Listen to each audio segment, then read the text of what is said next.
Hey everyone, what's up? Welcome back to the Suitably Named. My name's Elise, and today we're going to talk about the Cute AF palette. Okay, in all seriousness, this is the Yes Please palette from Colourpop, and I know that I said that I wasn't really going to do very many beauty-related videos on this channel anymore. However, this has been very talked about and very coveted by a lot of people in the community, including myself, and then I finally got my hands on it, and I just wanted to kind of do a little review on it and let you know what my thoughts were. So without jabbering on too much, I'm just going to go ahead and go right on into the review, and the first thing I want to talk about is the cost. So we all know that Colourpop is a very affordable brand. They started out with their eyeshadows, the little Super Shock shadows, that are $5 each, and that's kind of what got the entire community hooked on their brand, and now they've just grown leaps and bounds since then. I'm going to do a little bit of a cost breakdown on this palette. That there are 12 pans at 0.85 grams a piece. So that is 0.85 grams per eyeshadow, 10.2 grams of product for the entire palette, and for $16 that breaks down to $1.33 per eyeshadow. Now they kind of recently I guess, came out with the new individual pan eyeshadows, which are just the powder eyeshadow, not the Super Shock formula. Those are $5 a piece, so $1.33 is a fraction of the price, which makes this palette a really great deal. Now that we have established that this palette is definitely cost-friendly, budget-friendly, is very affordable, I want to go ahead and talk about the packaging. So first of all, I was kind of taken aback by this palette when I got it in the mail because it's really small. Now I feel like this happens to me a lot. You see all like the blown up pictures on Instagram that are all shot in macro, and everything tends to look bigger than it actually is. I'm going to try to do a size comparison so you can kind of better visualize what you're getting. So compared to my hand, this palette is like smaller than my hand.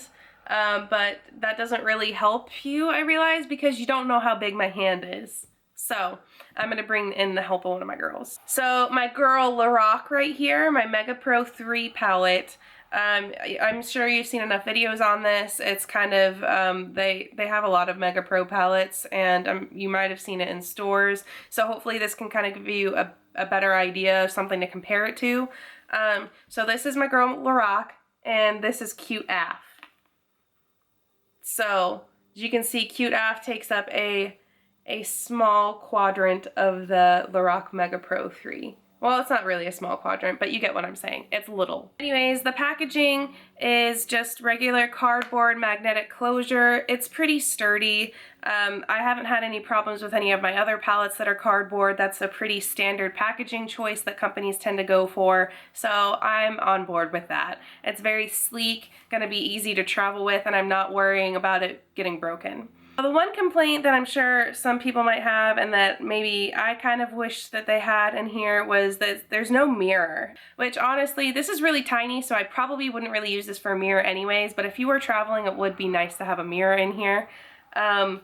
Just to kind of show you, this is the mirror on my girl Lorac, and there's a size comparison of the Cute AF palette. I don't really mind the lack of a mirror in a product, but if that's something that you're looking for in a palette, just keep that in mind. There's no mirror. One other thing I wanted to point out that kind of bothers me about this really soft finish on the cardboard packaging, especially on the white packaging, is that it gets super, super dirty. And I know for a fact this is going to get dirty. It's already started to get dirty, and it's near impossible to clean. And again, Lorac has about the same style packaging, and you can kind of see right here. Do you see how like dirty this is? And I have some dirt on the back, and even on the inside. You can kind of see where the colors have sprayed everywhere. And I've wiped this thing down a lot of times, and it just doesn't get clean. So if you take pictures on Instagram or your OCD or something like that, and if that'll bother you, just keep that in mind. But honestly, like, it's $16, $1.33 per eyeshadow. Like, I'm not really complaining. So the next thing I wanted to talk about were the colors. Now I think that the reason everybody is buzzing so much about this palette is because a lot of people are saying that this is a dupe for that Natasha Denona. The Warm Eyeshadow palette from Natasha Denona that looks kind of like this. It's $133. I'm not getting that thing. I don't got that money to spend on makeup. Anyways, that's the buzz around it. These colors, the super orangey and yellowy and kind of warm coppery shades are really in right now in the summer season, kind of transitioning into fall. So everybody is kind of freaking out over it. Me personally, I don't tend to use colors like this very often. Therefore, I could justify purchasing this palette, not only because it was super affordable, but I don't really have anything like it in my collection. Basically, this palette has pretty much everything I'm looking for in color variety. It has unique colors like this yellow color right here and this warm kind of raspberry color, and then we have this peach shade right here. The colors are unique, but they're also useful. So we have this color right here, which is a really great highlight color. I love having a matte highlight in my palettes. It's just an essential that I have to have. And these two colors right here, this one and this one, they're very good, warm, neutral blending colors, which I think is important to have, especially with a fun color palette like this, is to have neutral colors to do some blending. And I also use this one for some blending too. And then we have a very dark color here to add some contrast or to make some smoky looks if that's what you like. Next category I want to talk about is blendability and pigmentation. So all these colors are pretty pigmented. They show up well on my skin tone. Keep in mind I'm pretty damn pale, so most colors do show up on me. Just because of my skin tone. So if you are darker skinned or if you have more color in your skin, then you might want to go watch some videos of some girls that have those skin complexions, and so you could see swatches on their skin tones. I will try to find some videos and I will link those below in case you're wondering. Now I am pretty happy with the pigmentation. So far, I haven't played with it too much, but so far I haven't had any trouble blending any of the other colors. The only one that I've had a little bit of trouble with so far is this like raspberry color, but I really think that it's more so that I'm not used to using a shade like this, so I have to kind of play around with how much I'm getting on my brush and how I can build it up kind of slowly. Now I will say that especially the mattes in this palette, they have a little bit of kick up to them. I'm looking at you, orange guy right here, the peach guy, even a little bit of this one right here, which is actually probably the creamiest, the slightest one right here. It's called Full Zip, is probably the creamiest out of all of the matte colors. It's what I used as my brow bone highlight today.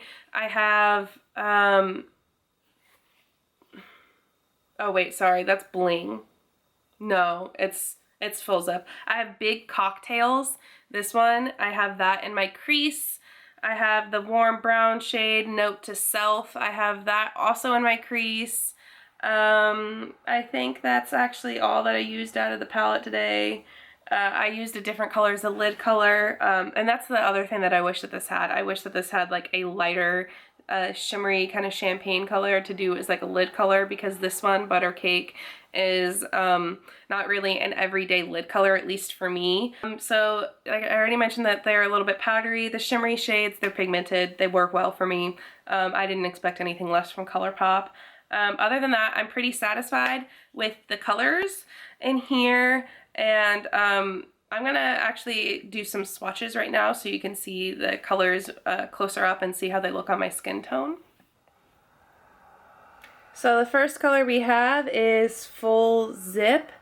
This is a creamy peach pink color. It is a matte finish. I'm not sure if you're really going to be able to see it that well on my skin because it is a pretty close match to my natural skin tone. The next shade we have is Big Cocktails. This one is a burnt orange, very warm burnt orange color. This one is one of the ones that stands out in the palette. It has more of a powdery finish to me, which is kind of annoying to try to blend, but it is a really beautiful color. The next color we have is Champs. This one is a salmony peach neutral color. This is the one that I have all on my crease today. I really like this one. It's not as powdery as Big Cocktails, and it is a very buildable shade, really great for crease work. The next shade we have is Bling.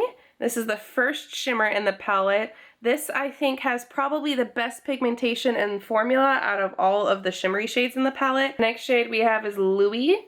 This one is similar to Bling, or it looks more similar to Bling in the palette, but as you can see, it's very different. This one has a more orange undertone. Next, we have Butter Cake. This shade is a very true light gold color that is very shimmery. Next shade we have in the palette is Spoiled. This one is probably my favorite color in the palette. It is very unique. It is a matte true raspberry red color.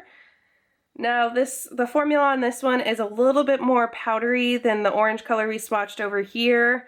It is a little bit harder to blend, but if you're very patient with it and just use a little at a time, then you can get a really pretty blown out cranberry smoky eye. Now the next shade we have is G&O.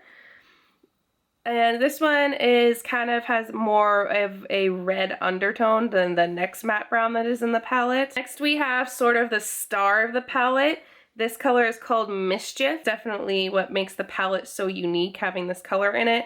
And it is slightly powdery, not as much as G&O and Spoiled, but for a yellow shade and such a unique color, I think Colourpop did a really good job with the formulation. Next up we have Note to Self. This is probably the most neutral color in the palette. It is a warm brown color, but it is a little bit lighter than G&O, and it's a little bit more neutral and undertoned than G&O. Next up we have Chauffeur.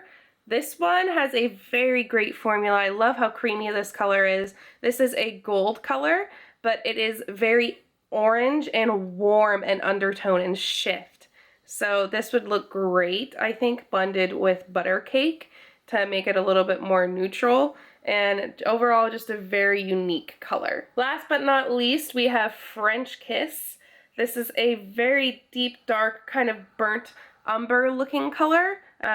This one, again, a little on the powdery side, but the color pigmentation and payoff is very great, so you only have to use a small amount and just blend and build it up a little bit to get the full impact of this color. This is probably one of my favorite shades in the palette. I think it's a very unique deep brown color, and it will make any color combination in this palette instantly smoky and great for a night out, or if you're just like me and like to wear smoky eyes around the house. So those are all the swatches of all the colors, and overall I really do like the colors. I think that they are great quality, especially for the price.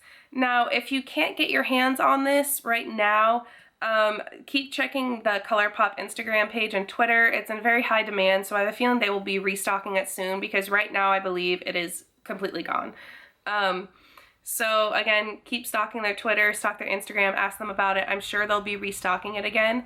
But don't stress out if you can't get your hands on this. I think that there are other palettes that you can get similar colors to, like from the Morphe website. They're not going to be as cost efficient as the Colourpop shadows, and it's not Colourpop, and they're not going to be as small, but I will link a couple palettes that I think have similar colors to it. I'll link the Natasha Denona palette in case you decide you want to drop $130 on it. Not that I'd recommend it. I don't know anything about that brand, really. That's about all I have for you today. I hope you liked this video. Please subscribe if you want to see more. I make videos, I think right now I'm going to be doing every Wednesday. I'm going to be uploading. Anyways, I hope you all have a beautiful day, and I will see you in the next one. Bye.